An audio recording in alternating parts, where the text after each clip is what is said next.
E eu perguntaria aos senhores, Jesus estava fazendo uma afirmação aos discípulos, especialmente a Pedro, que sabia para onde ele iria, ou estava fazendo uma pergunta? Porque naquela época não existia pontuação na escrita.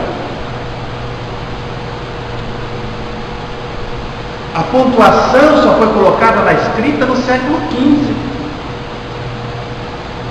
Naquela época as palavras, e muito depois disso também, eram escritas em minúscula e todas juntas. Não havia espaço entre as palavras. O espaço só foi colocado na escrita no século IX. E se tratando dos escritos sagrados, ou vamos dizer da Bíblia, eram tudo junto, capítulo, versículo não existia. Os versículos foram colocados na Bíblia, nas Escrituras, no século XIII, por um cardeal inglês, por nome único. E os versículos mais ainda, eles foram estruturados em versículos no século XVI, depois da imprensa,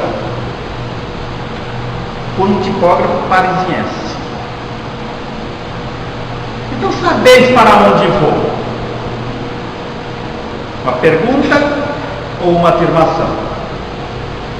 Quando lemos a frase solta, separada, ela tem um entendimento. Mas dentro de um contexto todos, nós temos outro entendimento. Então entendemos porque entra uma terceira personagem na conversa, Tomé, que diz a Jesus: Mestre, Senhor, nós não sabemos para onde vais. Como podemos saber o caminho? Então aí Jesus pronuncia a frase tão trabalhada, tão falada, tão comentada: eu sou o caminho, diz a Tomé, eu sou o caminho e a verdade e a vida. Ninguém vai ao Pai se não for por mim. Então vejamos.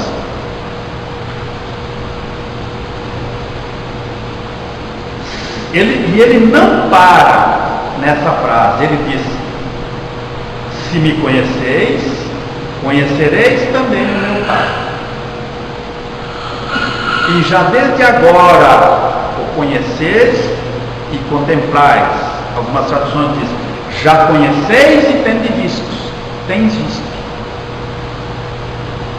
Então aí entra um quarto personagem: Senhor, então mostra-nos o Pai, isso nos é suficiente. Jesus vira-se a Filipe: estou há tanto tempo convosco e não me tendes conhecido, Filipe? Quem me vê, vê o Pai. E como dizes tu, mostra-nos o Pai? Não crês tu que eu estou no Pai e que o Pai está em mim? As palavras que eu vos digo, não as digo por mim mesmo. O Pai que está em mim é quem faz as obras. Vejamos que Jesus continuou dando um ensinamento, passando o ensinamento. E aí ele exige, no sentido, ele cobra de Filipe que acredite. Ele diz: crede-me que eu estou no Pai e o Pai está em mim, ao menos por causa das mesmas obras. Ele não falou em obras similares, ele disse as mesmas obras. Então vamos fazer uma reflexão. O que será que ele quis dizer? Quem me vê, vê o Pai. E já desde agora tem visto e contemplado. Desde agora o conheceis e o contemplais. Como é que nós conhecemos uma pessoa? Porque sabemos o nome, porque conhecemos a fisionomia. Para se conhecer uma pessoa, precisamos conhecer as suas ações, os seus atos, o seu caráter, as suas atitudes, etc. Quando ele diz: quem me vê, vê o Pai, o que eles viam de Jesus? As ações maravilhosas de amor, de caridade, os gestos, a grandeza do amor de Jesus que eles contemplavam, porque nos ensinaram o amor, o perdão. Então eles conviviam com Jesus naquele momento e contemplavam tudo aquilo que era da perfeita sintonia do Pai com o Filho. Ele mesmo disse isso em muitas passagens do Evangelho.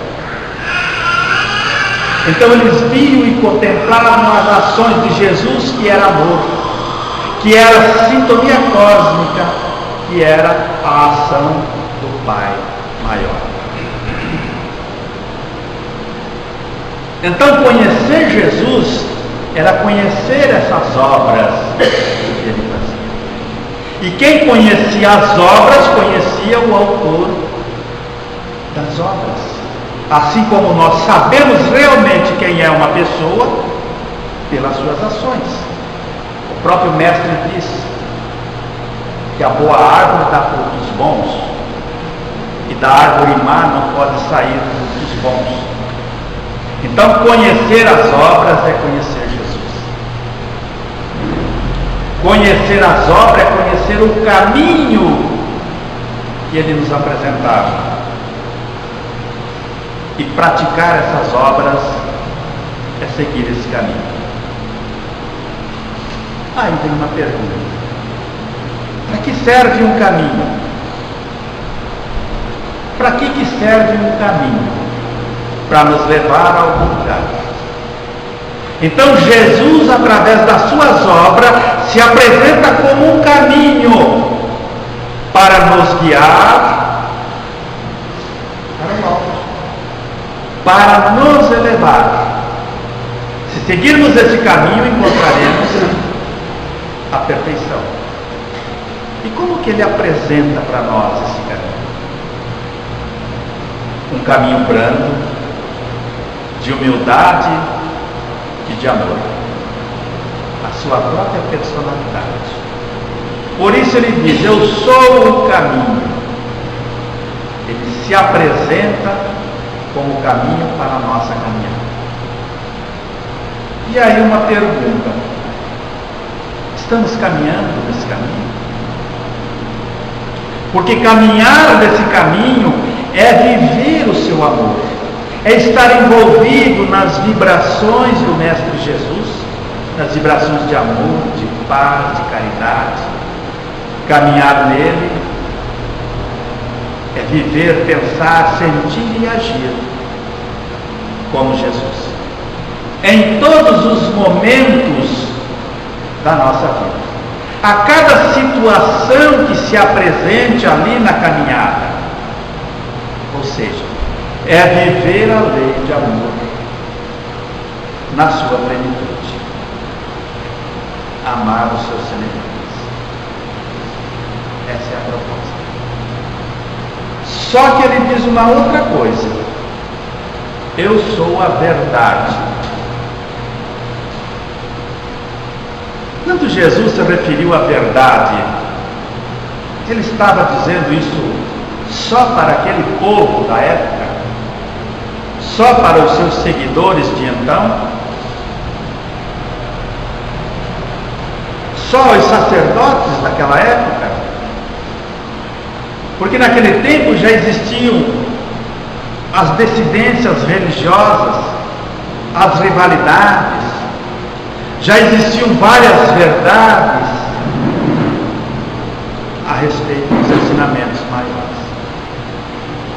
Tinham os saduceus, seita judia, não acreditavam na imortalidade, nem nos anjos, bons nem maus, mas eram monoteístas, acreditavam em Deus.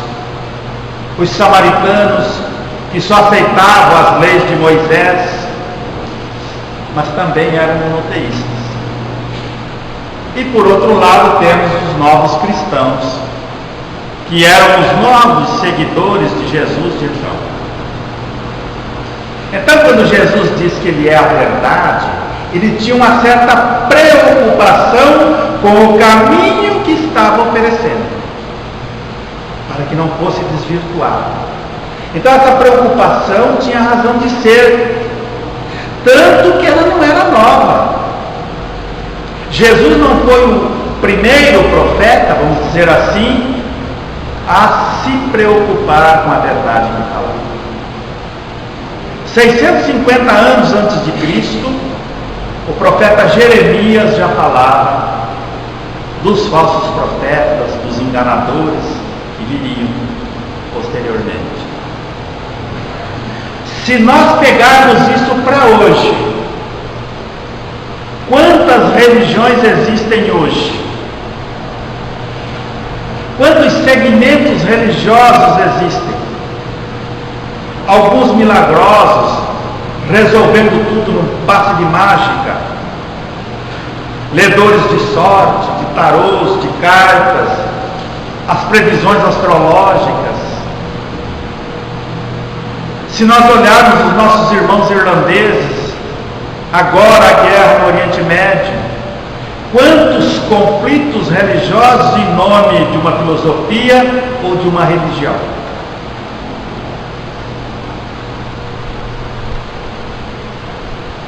É uma eterna preocupação e deve ser de todos nós até hoje. E Kardec, preocupado, buscou também embasar a doutrina, aonde o mesmo Jeremias, agora em espírito, traz um capítulo sobre os falsos profetas. Capítulo 21 do Evangelho segundo o Espiritismo, onde agora ele fala dos falsos cristos, dos falsos profetas. Então, quando Jesus diz eu sou a verdade, ele se refere ao que está ensinando as criaturas. Quem seguir os seus ensinos, ou seja, seguir esse caminho do amor, da caridade, do perdão, que ele a ensinou, estará vivendo na verdade. Estará seguindo o caminho verdadeiro que leva à perfeição da criatura. Então ele se referia aos seus ensinamentos, que os seus ensinamentos são verdadeiros. E quando olhamos a mensagem do Cristo à luz da doutrina espírita, nós percebemos que ela vem totalmente desprovida do místico, dos dogmas, dos rituais, enfim, de todas as práticas exteriorizadas. Vem desprovida de qualquer dúvida com relação à vida futura da criatura, do espírito, e mais, ela vem embasada na verdadeira lei de amor, justiça e caridade, que nos fala o livro dos Espíritos, no terceiro livro, capítulo 11, lei de amor, justiça e caridade. Ou seja, nos mostra o verdadeiro caminho que leva ao Pai, e que se resume às vezes numa frase, como nos narra o evangelista Mateus no capítulo 22: amar a Deus sobre todas as coisas e o próximo como a ti mesmo. Por isso Jesus afirma: eu sou o caminho e a verdade. Mas completando essa frase, ele diz: eu sou a vida. Bom, eu sou a vida. Como que nós podemos entender eu sou a vida? Então voltemos um pouco na nossa leitura do Evangelho, lá no versículo 11, quando ele diz a Filipe: eu estou no Pai e o Pai está em mim. As obras são as mesmas. Quem me vê, vê o Pai. E aí nós podemos responder isso com uma pergunta: pode existir vida fora de Deus? ou existe vida fora de Deus, do seu comando, como entendemos que não pode existir vida fora de Deus, acertadamente Jesus diz: eu sou a vida. Quem seguir esse caminho viverá na verdade e terá vida plena. Assim nós podemos resumir o que disse Jesus em ser caminho, verdade e vida. Só que tem a segunda frase: ninguém vem ao Pai se não for por mim. Algumas traduções bíblicas dizem: ninguém vai ao Pai se não for por mim. Mas como entendemos que Ele está no Pai e o Pai está nele, preferimos ficar com a frase nesse entendimento: ninguém vem ao Pai se não for por mim. Então, ir ao Pai. Entendemos pela compreensão espírita que é a caminhada espiritual individual de cada criatura. E de cada criatura num grupo, numa comunidade, numa sociedade, numa grande falange, todos caminhando na mesma direção, em busca do mesmo objetivo, que é a nossa perfeição. Chegar ao Pai é atingir essa perfeição. É o mais alto grau de pureza e elevação que o espírito pode conquistar na sua caminhada, seguindo esse caminho de verdade e de vida que Jesus nos ofereceu. Mas essa frase tem uma outra que implica numa profundidade tremenda. Ninguém vai ao Pai se não for por mim. Então aí nós nos deparamos com uma outra situação. Porque se entende que ninguém vai conseguir se aperfeiçoar se não for por Ele. Nós entendemos, e é de consenso, que muitos defensores desses mesmos valores defendidos e ensinados por Jesus não são cristãos. Dos valores morais, da paz, do amor, da caridade, da ética, da dignidade, enfim, etc. E muito antes de Jesus já tinha cidadãos que defendiam. Nós temos Sócrates, Buda, Platão, o próprio confucionismo na Índia, na China, perdão. E nós temos agora, na atualidade, século XIX, Gandhi, Dalai Lama, século XX e tantos outros. Nós poderíamos citar dezenas. Não são cristãos.